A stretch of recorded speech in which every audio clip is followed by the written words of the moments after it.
Now, on 105.9 FM and streaming worldwide on the WMAL app. O'Connor and Company. Day of spring. It's the first day of spring. Did everyone hear me at the beginning there? Because I turned on my mic, but I don't know if everyone heard me because I couldn't hear myself. Hey, it's the first day of spring, and it's the first day of the Cherry Blossom Festival. It's a great time to be alive, and I am hungover. 507, O'Connor and Company, coming up at 6:35.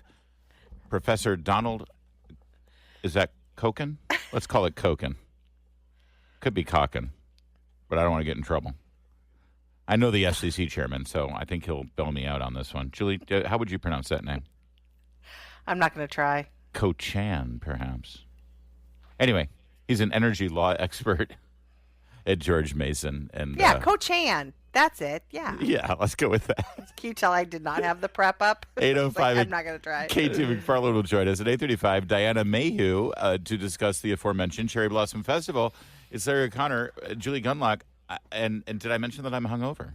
You did. You did several times. I don't usually have a drink or two during the week. You know, I am a very disciplined beast when it comes to doing morning radio. You know, you gotta be at the top of your game. You know, Yeah. This is not some podcast. This is like morning radio. You gotta like show up early in the morning before everyone's still asleep. Everyone, in fact, hey, wake up. You, yes, I'm talking to you. Wake up. There you go. You know, people use us as their alarm clock. I know. They do. I'm sorry. Did I catch you in the middle of a little coffee sip there? Yes. Desperate. Get this in me. Speaking of which, so last night, Meredith and I. So you're hungover, just so you know. Just so listeners. Yeah. You're hungover, and I think I might be getting the flu. Yeah, you've got some sort of norovirus monster. We're doing great. Creeping through. So good morning. And it's the first day of spring. So the lovely Meredith and I make it into D.C. last night. We don't live in the city, you know. We live about 30 miles out of Washington, but we came into the city last night to do a great event, the 100th anniversary, or excuse me, not the 100th anniversary, that'd be ridiculous. We were celebrating Fisher House's 100th house. Fisher House, which of course is a foundation charitable concern that is near and dear to our hearts here at WMAL. They have just celebrated the opening of their 100th Fisher House. Incredible event, and they put on a celebration with the Secretary of Veterans Affairs, Doug Collins, and a whole lot of brass there. It's very cool to be at an event that is attended by military and have like a rear admiral, you know, come up to me at a party and say, "Hey, I listen every morning. How's your daughter doing?" Oh, that was very cool. Awesome. Good morning to the rear admiral. Exactly. Lots of military people like listening to us. They are not hungover because they have discipline. Me, on the other hand, they are up early. I'm sitting there and they're offering. Here's my problem. It's a Wednesday night in Washington D.C. and they're offering free wine. What do you expect me to do?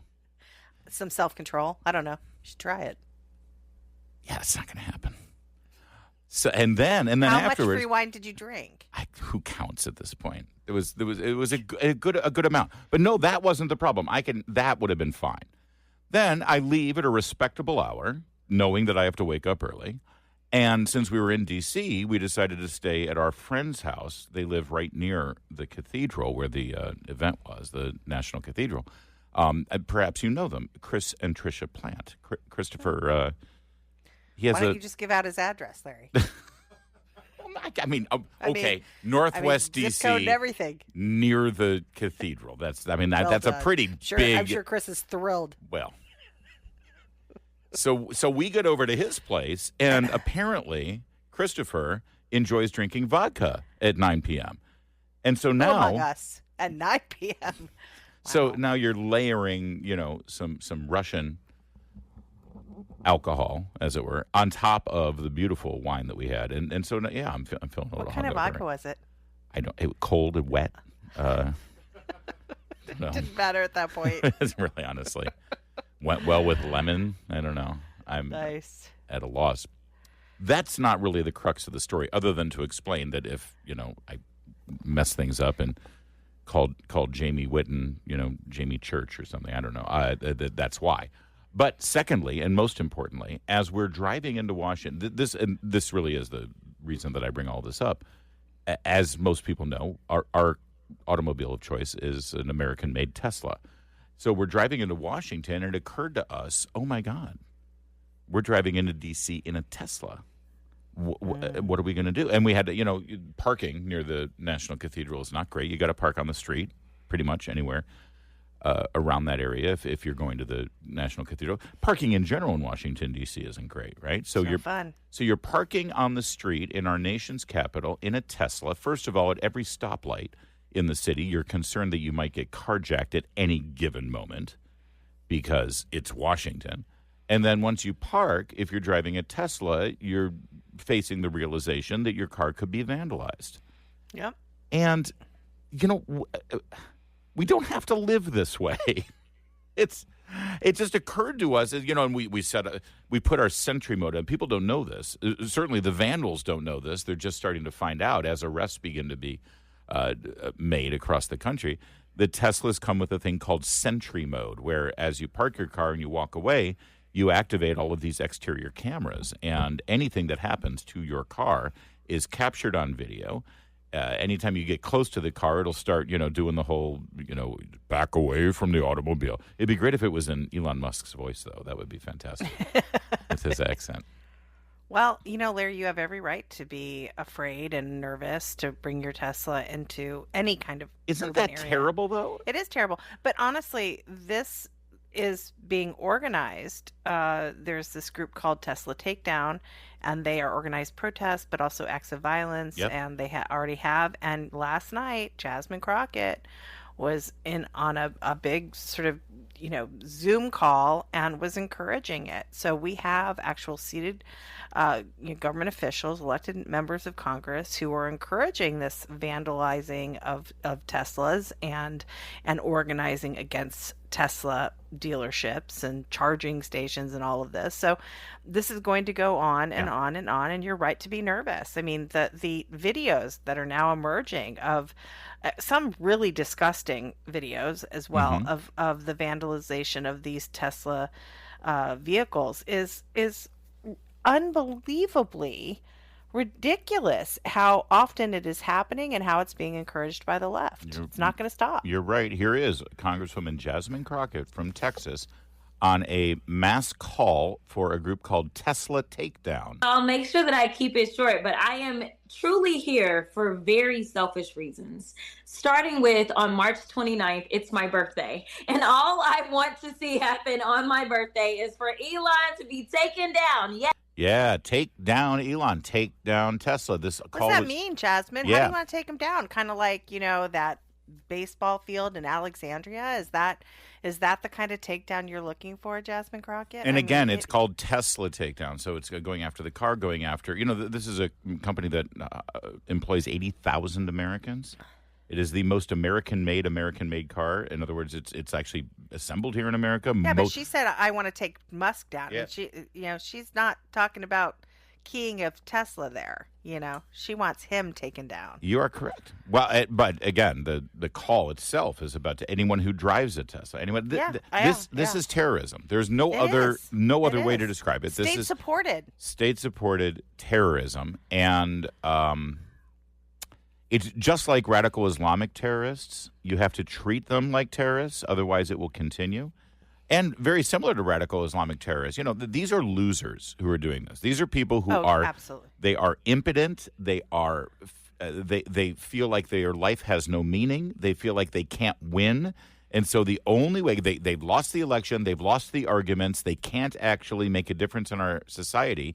And so their only reaction is to destroy innocent people and try to take down people who have actually succeeded in life, like Elon Musk, someone who's actually created something. It's very similar to radical Islamic terrorists. Think about it. They're out in the desert. They haven't figured out how to succeed in Western civilization. They can't actually make a functioning society. So what do? Well, they lash out and they murder Jews. They murder Western civilizations and Americans because that's all they've got. And until that continued, until we started treating terrorists like terrorists and trying to wipe them out. And now we've got to treat these terrorists the same way. I think we have an FBI who will take this seriously. But I would like our politicians to start naming this and calling it what it is. And calling those who are rabble-rousing, like Jasmine Crockett, exactly what they are, which is terrorist sympathizers, if not terrorists themselves. All right.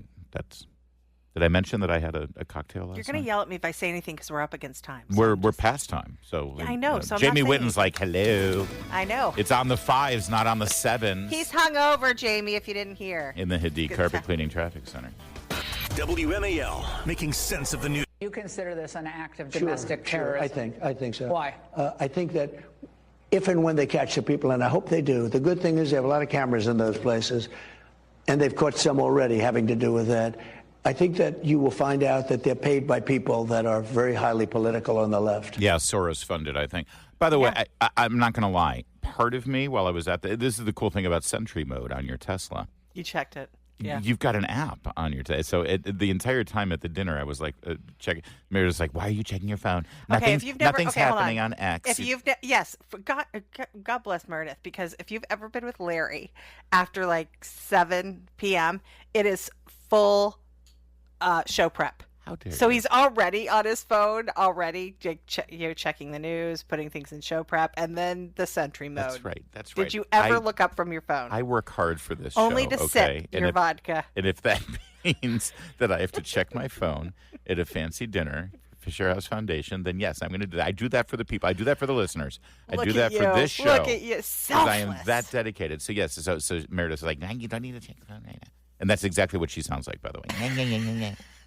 And but I was checking my Tesla app because I wanted to see people who were vandalizing. I was like dying to catch someone in the act. I really do want to know though if what Jasmine, I mean, she is out of control. She's a lunatic, okay, and she's out of control. But will there be any check on her? Will Speaker Johnson, will there be any kind of censure for her basically encouraging domestic terrorism in the United States? I think this is and actually saying she wants a U.S. citizen, taken down, knowing that it implies terrorism and harming him. This is really dangerous behavior. She's a lunatic as it is, but this is too far. Yesterday at the press briefing, Caroline Leavitt, she's the White House press secretary, was asked about this new website where if you were an owner of a Tesla, I guess is that a public record?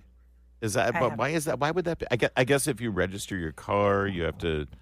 I don't know, but somehow ownership of a Tesla is now public records. They put together a map in America showing the public information. What? They've doxed Tesla owners.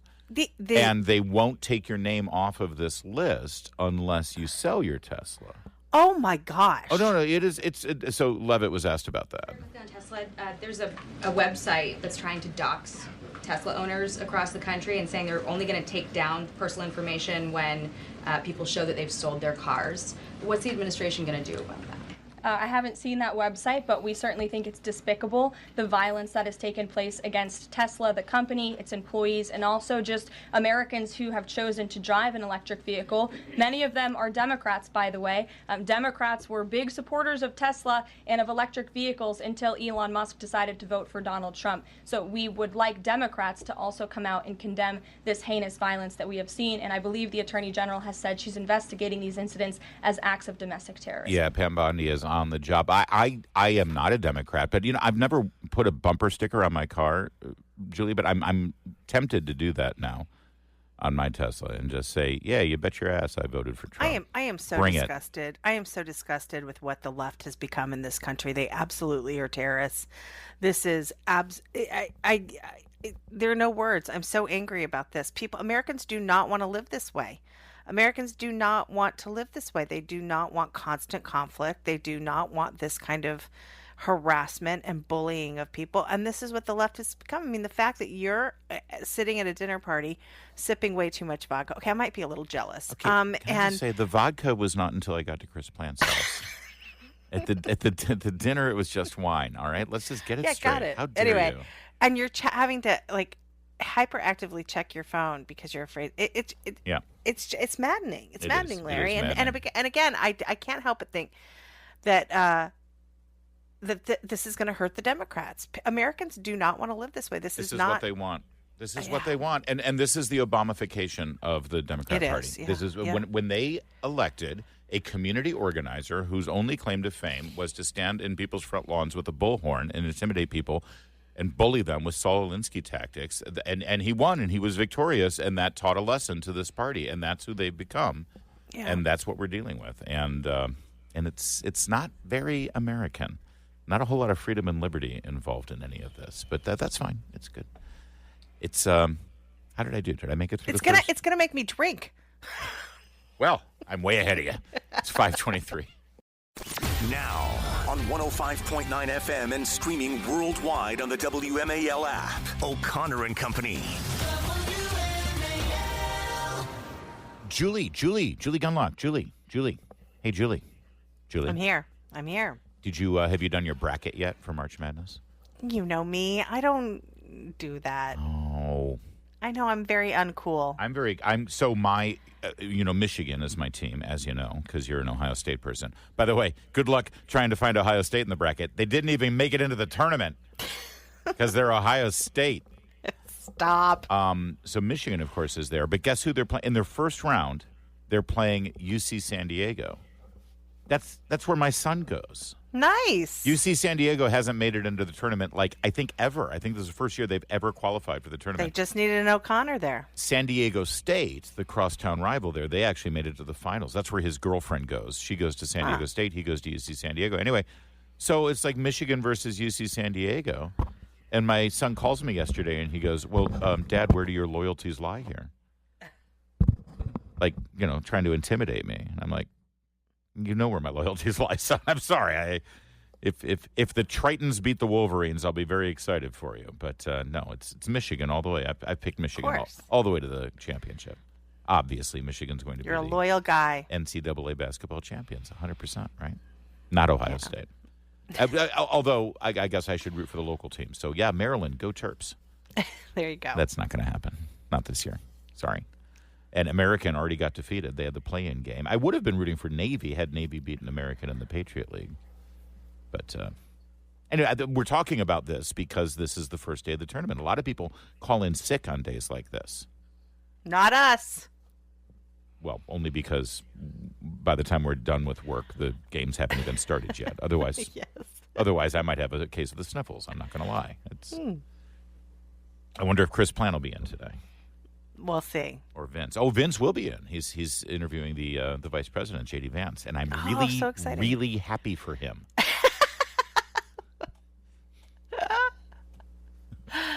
I gotta admit, I was a little jealous. Well, jelly. Little jelly. Oh, I don't even like J.D. Vance. Do you think Vince mentioned us? When in his conversation with J.D. Vance? J.D. Well, the conversation is happening today. I know, but do you think he'll mention? Okay, fine. Oh, do you think I'm we'll sorry, come I'll correct that tense. I'm pretty sure. Do you think he'll mention us? Yeah, I think the entire interview is going to be about J.D. Vance's Larry? opinion of Julie and Larry. Yeah, exactly.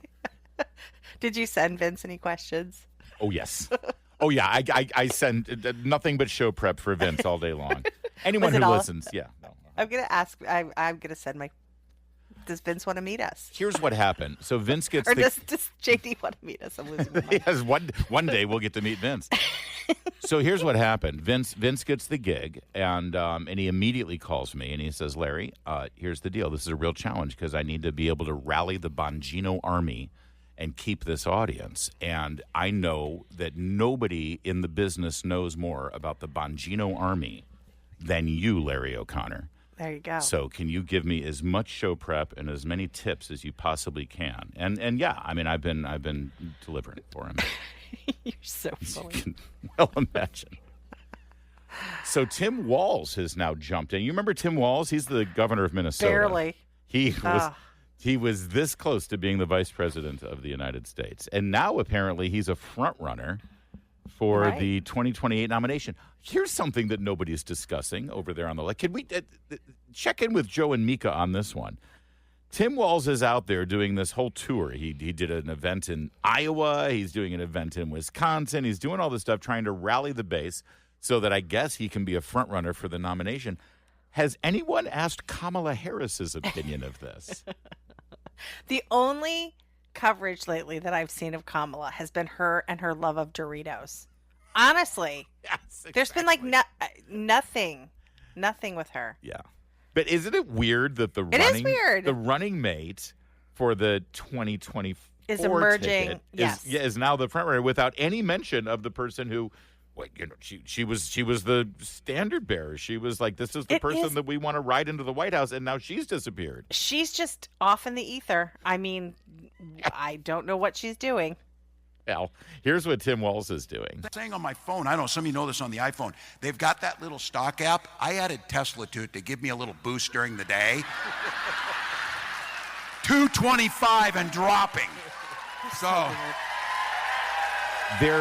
they're cheering for America's failure.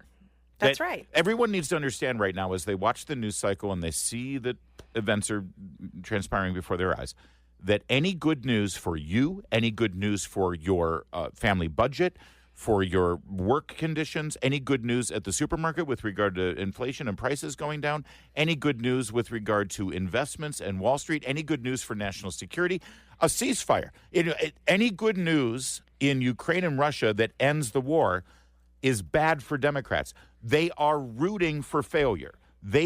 Tesla hires 80,000 Americans. Tesla is not just an American design car, an American manufactured car. You know, Ford and Chrysler, and God bless them. I'm from Detroit. I love, the big three, whatever. But most American cars aren't even made in America anymore. They're made in Mexico. And Tesla is made here. This is an American car, an American concern, an American company. Tim Walz and the Democrats, they're cheering for failure. There's a new report out. They do these reports every once in a while where they look at certain markers and rate things. And Finland just came out yesterday. Finland is the happiest country in the world for the 8th year in a row. Nice. The United States, now I don't know what the markers, I haven't driven down, and sometimes it's like because they have nationalized health care, so take this with a grain of salt. But according to this list, America didn't even crack the top 10. There's something like 25th this year or something. They dropped again this year. And I often think about ratings like this because, fine, I don't know what their measurements are. I don't know. It's probably something stupid like nationalized health care. But there is something to be said about the happiness of people in this country. And you hear Tim Walz gleefully announcing, that an American company is down. And you think about how that is conveyed to the American public, that we are so angry at each other that we're actually cheering that an American company is having a hard time. It's just sickening. And I think this does add to overall happiness, people's happiness in this country. People don't like to live this way with constant fighting and constant, degrading of our systems. Well, I'm happy. Well. Are you happy? Of course. See? Well, they can't drag us down.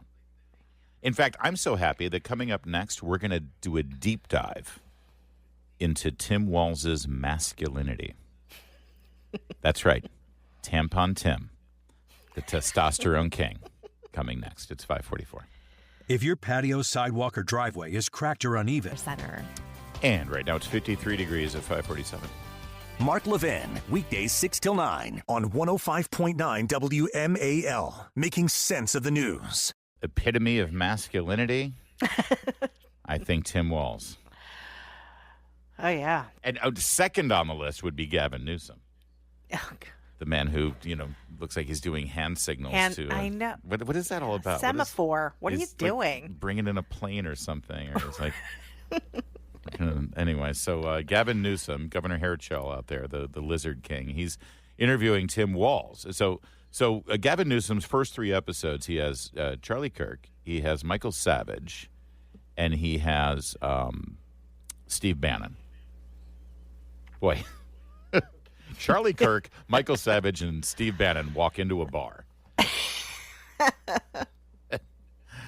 And the giraffe says, the highballs are on me. So and after those 3 episodes, he decides, we gotta loosen things up. We gotta get manly here. So let's bring in Tim Walz. Yeah.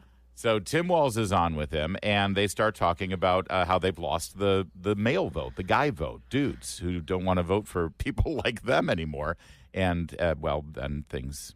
But I think this notion of toxicity in masculinity needs to be separated. And I think it's been conflated. And I think we're going to have to work on that a little bit. And I think there is a crisis. I think some of us scare them. men. I think I scare them a little bit why they spend so much time on it. No, I'm serious because I can fix a truck. They know I'm not on this. Yeah. I'm not putting this in people's grill. I don't know if my identity is not hunting. My identity is not football coaching. My identity is not, a beard and a truck. It's true. His identity is a moron. Yeah. His identity is putting tampons in the boys' rooms in high school. There's nothing more masculine that is what than his that. identity. His identity is acting like he's having a spaz attack on stage. His identity is really. It is as this very feminine man, and he's not going to escape that. And honestly, can I just say about Gavin Newsom, he is so slippery that when he was interviewing those, Charlie Kirk and Steve Bannon, why in the world did those guys go on his podcast? Yeah, that's a good question. And work to rehabilitate his image and make him seem like a reasonable guy, because that's what he came off as.